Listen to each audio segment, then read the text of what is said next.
What if death is not an ending, but the moment the veil finally falls when separation dissolves and the lover meets the beloved? Ibn Arabi invites us to see death not as loss, but as the most intimate union the soul will ever know. What people call death is not annihilation, it is not darkness, nor disappearance, nor exile into nothingness. According to Ibn Arabi, death is a return and unveiling of a truth that was always present but hidden by the noise of forms, names, and identities. Death is the moment when the illusion of separation collapses and the soul awakens to what it has always been united with. In life, the human being lives under the rule of distance. We say I and you, creator and creation, here and there. These distinctions are necessary for the world of action, but they are not the final truth. Ibn Arabi teaches that existence is one reality appearing in countless mirrors. Each being is a self-disclosure of the one, yet the ego mistakes the reflection for independence and forgets the light that allows it to appear.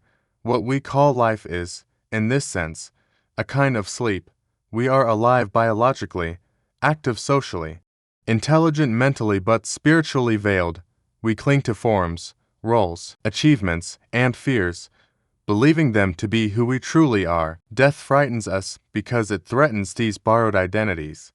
But Ibn Arabi asks, how can the real die when nothing exists but the real? Death, then, is not the end of existence. It is the end of false ownership.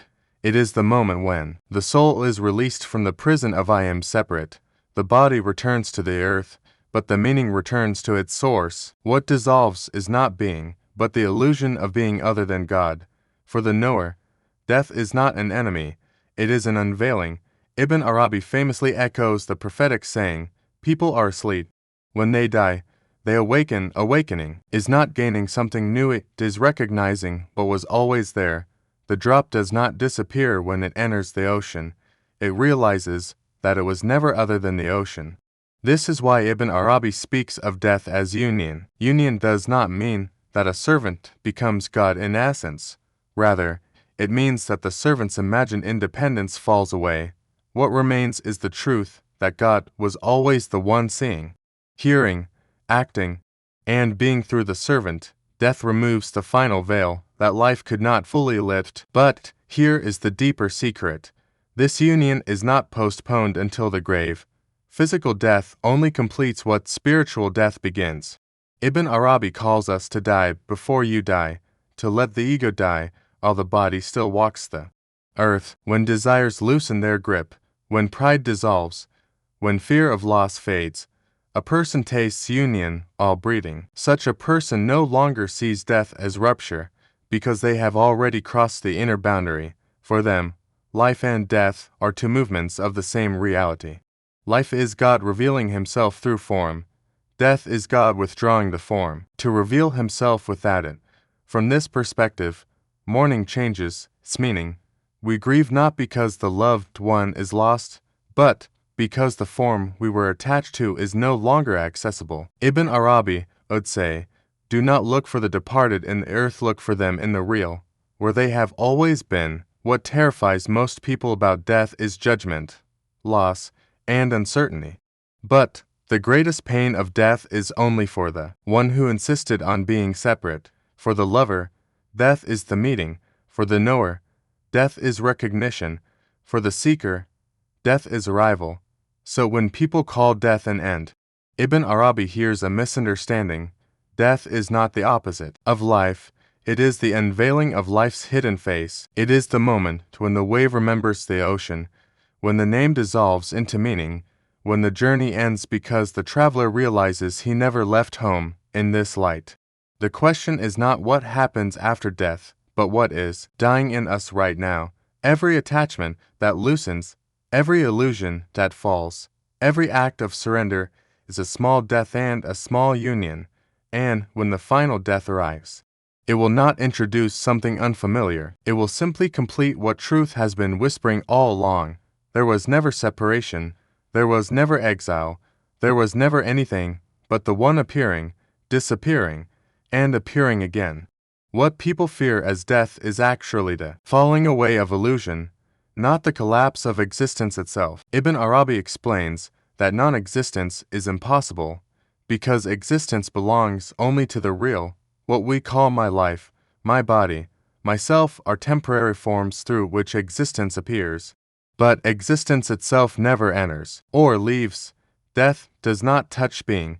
It only removes the mistaken belief that being was owned by a limited identity.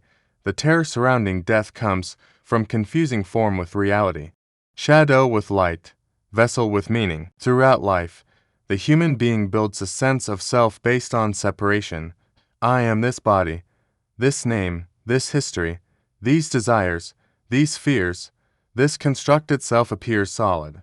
But it is fragile, constantly threatened by time and change. Ibn Arabi sees this self as a veil, not an enemy, but a necessary stage. Without form, there would be no experience. Yet without recognizing its temporary nature, form becomes a prison. Death arrives not as punishment, but as release from this confinement. When the body weakens and the senses fade, what actually disappears is the illusion of control. The ego believes it acts, chooses, possesses, and endures. Death reveals that none of these were ever independent.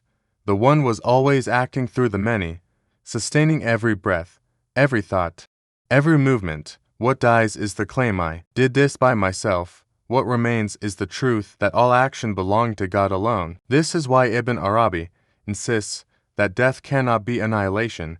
If annihilation were possible, it would imply a space outside the real where something could vanish. But there is no outside.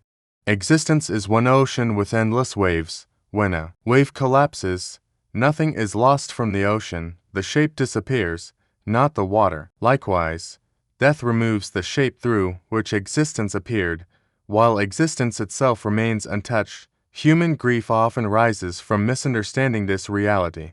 We mourn as if someone has been erased, when in truth only their visible form has withdrawn. Ibn Arabi would say that what you loved in another person was never confined to their body. You loved meaning, presence, light, and intimacy qualities that do not die. The pain comes from attachment to appearance rather than recognition of essence. Fear of death is therefore fear of exposure. As long as the ego lives, it hides behind roles, achievements, and stories.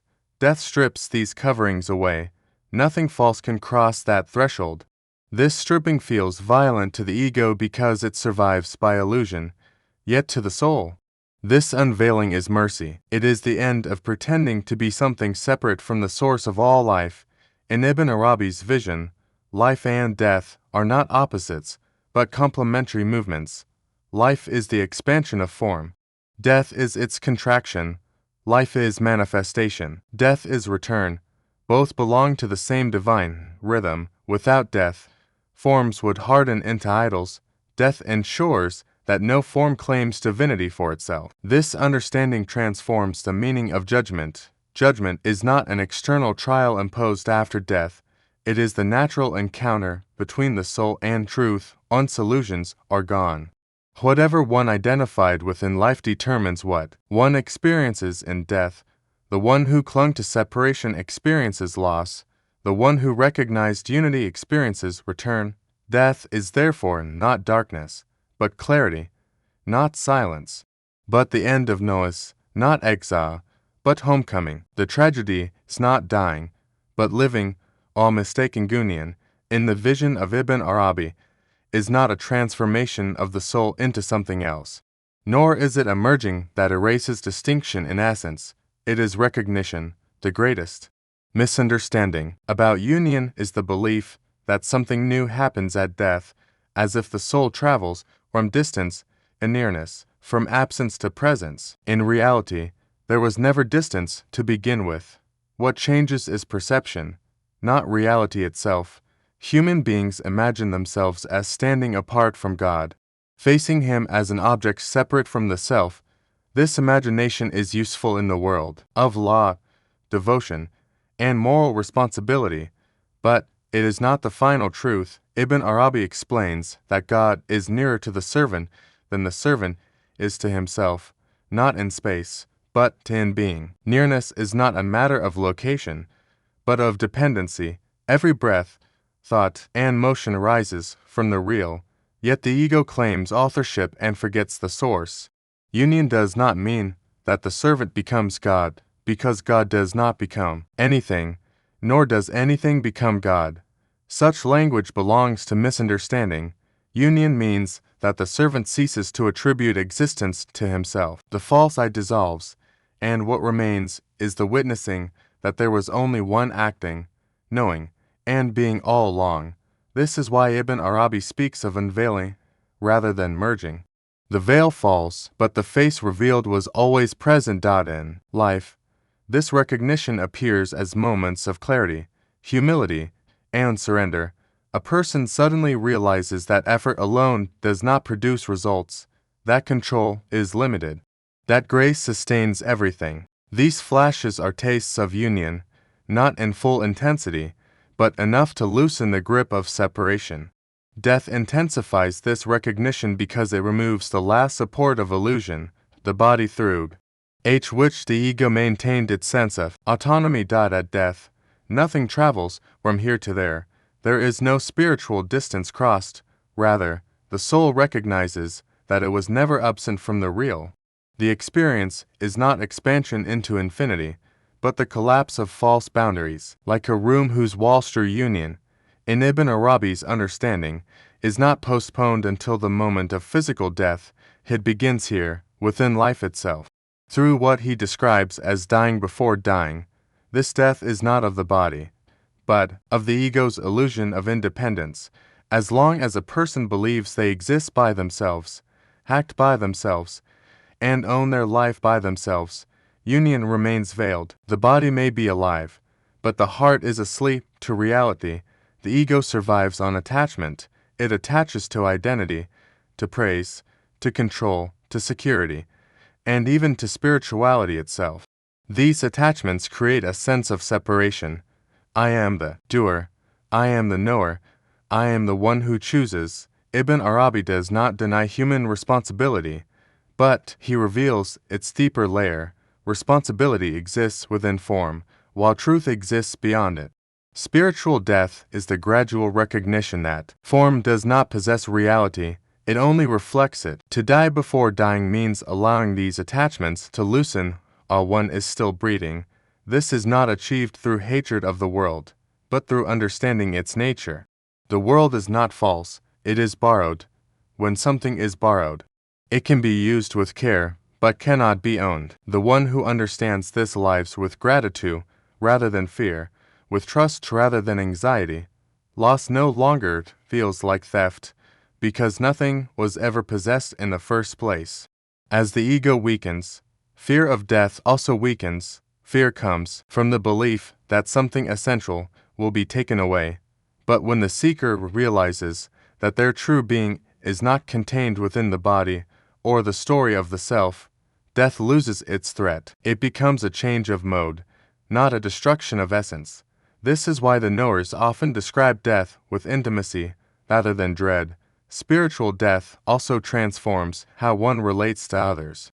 When the illusion of separation fades, compassion naturally deepens. Harming another feels like harming oneself, not as a moral command, but as a lived perception. Love becomes less transactional and more reflective, because the seeker begins to see the real appearing through different faces. This recognition is itself a form of union experienced in daily life. In Ibn Arabi's vision, worship is not meant to reinforce separation, but to dissolve it. Prayer, remembrance, and contemplation are tools to thin the veil, not to strengthen the ego under a spiritual disguise. When worship becomes a claim of superiority or entitlement, it has missed its purpose. True worship empties the self until only attentiveness remains. As this inner dying progresses, life does not become dull or detached. On the contrary, it becomes more vivid. Every moment is seen as a fresh disclosure of the real, never repeating, never identical. Joy and sorrow are no longer absolute. They are movements within a larger unity. The seeker participates fully in life without being imprisoned by it. By the time physical death arrives, it no longer feels like an interruption. It feels like continuation. The one who has already let go false ownership finds nothing unfamiliar beyond the veil. What others experience, shock, the knower experiences as recognition. The final breath completes a surrender that has been practiced throughout life. The greatest tragedy, in this view, is not dying too early, but dying without having ever lived in truth.